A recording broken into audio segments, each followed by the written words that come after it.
पवित्र नारद जयंतीर समस्त को हार्दिक शुभेच्छा और अभिनंदन। आज नारद महर्षि जन्मदिन।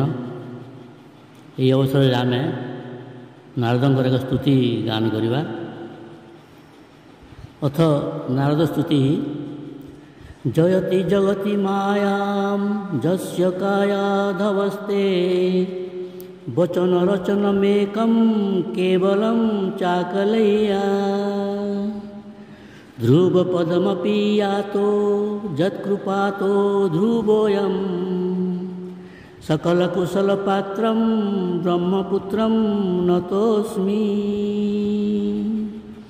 इति नारद स्तुति संपूर्णम।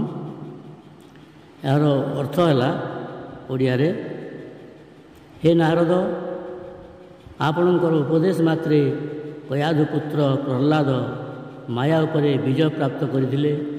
आपण कृपा शिरोधार्य करी ध्रुव मध्य ध्रुवपद पाई पारिथिले। सकल कुशल रूपी मंगल स्वरूपी ब्रह्मांकर पुत्र आपणଙ୍କୁ ମୁଁ प्रणाम କରୁଅଛି।